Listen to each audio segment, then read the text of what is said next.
Hey, True Believers, Englentine here. I've got a couple of Star Wars articles I want to talk about here.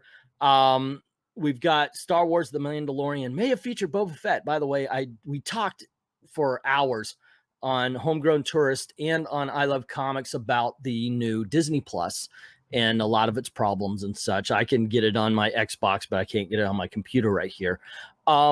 And we also talked about Mandalorian at the time. I didn't see the show. I finally did. Holy Toledo, it's good. I mean, it is good. Now, at first I was thinking, all right, is it good? Or is it just better than the Star Wars stuff that we've been getting? That could be a difference there. So I figured, okay, I want to give a little bit of review, and then I want to jump into this other article that I found where Bob Iger is talking Star Wars, the whole 9 yards. This, however, is they were saying it might have featured Boba Fett, and I was like, wait a second, where? I watched the whole show, did it? Yeah, apparently, if you look at this little the screen grab right here, Boba Fett, a little chunky, it looks like, is in the background. Now, that could just be very similar armor, but the colors kind of match up, but there's no rocket pack on the back. So, I don't know. They're saying they saw Boba Fett. I'm thinking,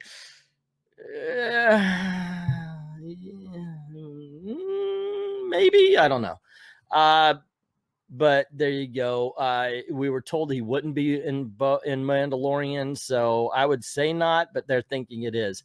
What do you think? Let me know in the comments below. And in the meantime, we're going to go over here and talk about how Star Wars Disney CEO promises creative activity during the theatrical hiatus post Rise of Skywalker.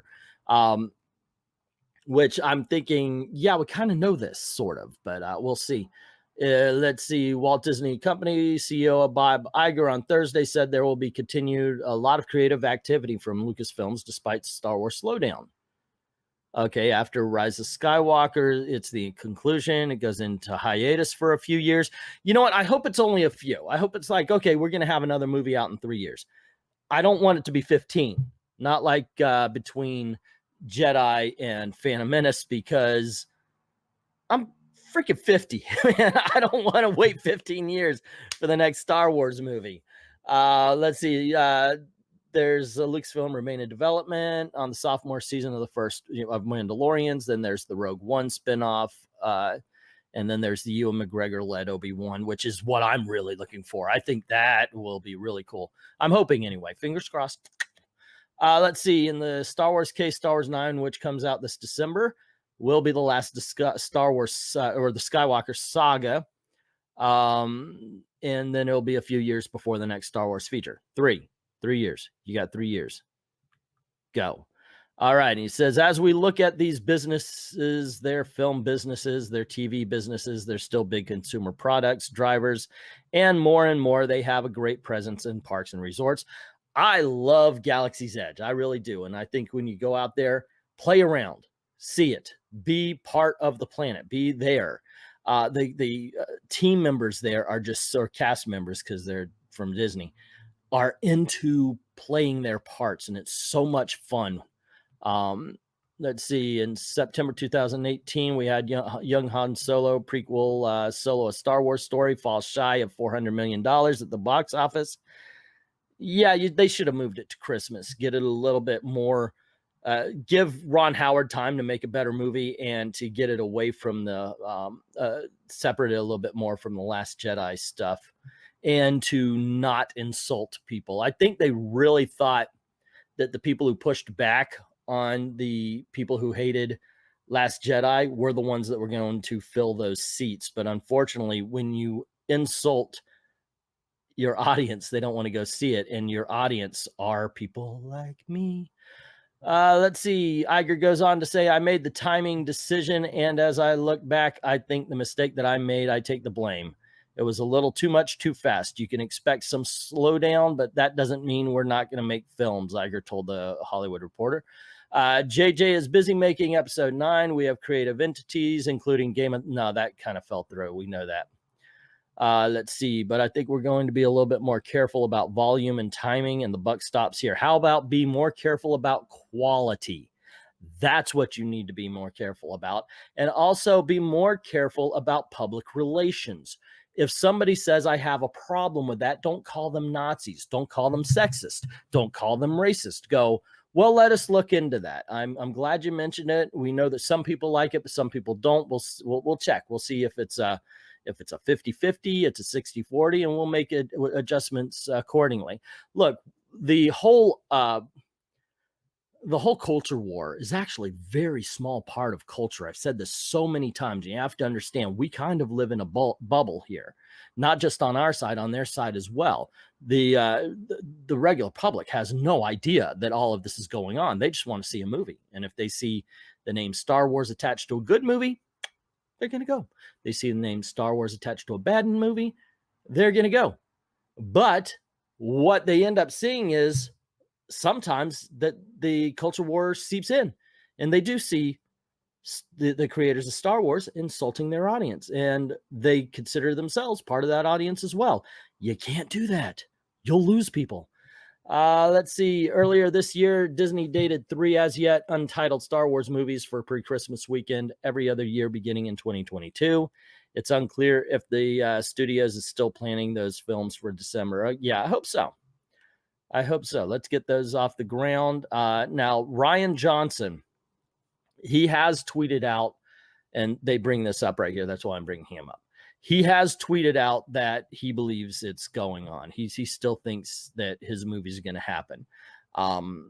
Everybody and their brother has a Rian Johnson Star Wars movies are dead video. I did one last freaking year, and it might actually be a year and a half ago.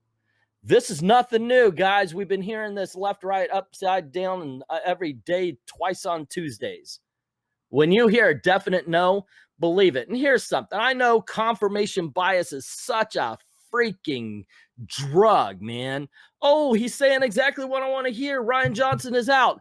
If you are now reading your 19th article on how Rian Johnson is out, think about it. It's a rumor until you hear the hard no.